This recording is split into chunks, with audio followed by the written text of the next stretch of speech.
दोस्तों, मसूरी एक ऐसा हिल स्टेशन जिसे हम सब लोग पीस के लिए जानते हैं, लेकिन इसी शहर में एक ऐसा होटल भी है जिसके कमरे, जिसके कॉरिडोर्स और जिसके दरवाजे आज भी एक 100 साल पुराने मर्डर की कहानी सुनाते हैं।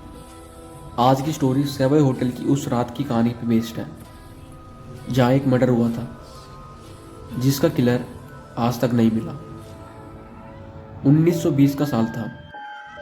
मसूरी की ठंड में दो ब्रिटिश लेडीज उस होटल में चेक इन करने आई थी और कुछ समय वहाँ रुकने।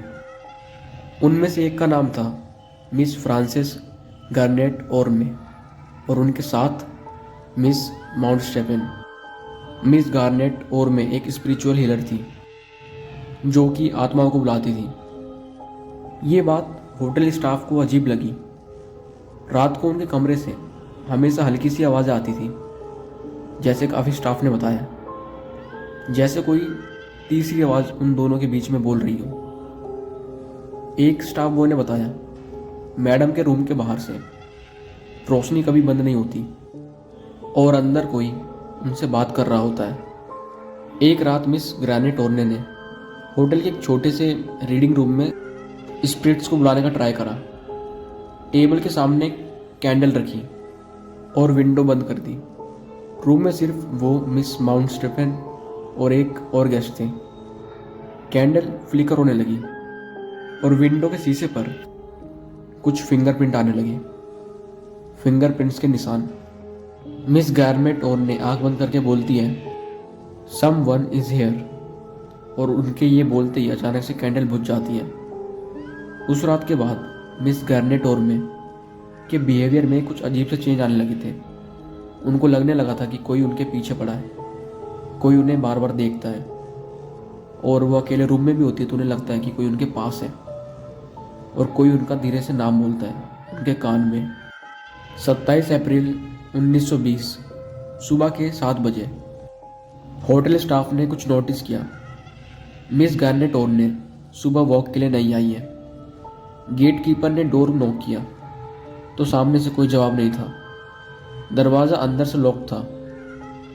पीप होल से बस एक चीज़ दिख रही थी, मिस गार्नेट ओर्मे बेड पर सीधी पड़ी थी, बिल्कुल मोशनलेस, जैसे उनके अंदर कोई जान ही ना हो। होटल स्टाफ डोर तोड़कर अंदर घुसते हैं तो उन्हें पता चलता है मिस गार्नेट ओर्ने मर चुकी हैं, और उनके बेड के साइड में जो टेबल था उसके ऊपर एक ग्लास रखा था जिसमें पॉइजन के निशान थे, यानी कि जहर के निशान।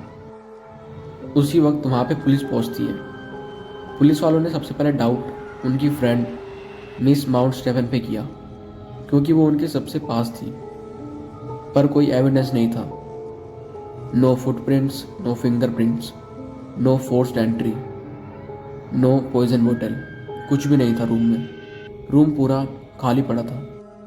कोर्ट में जज ने बोला कि ये इम्पॉसिबल क्राइम है।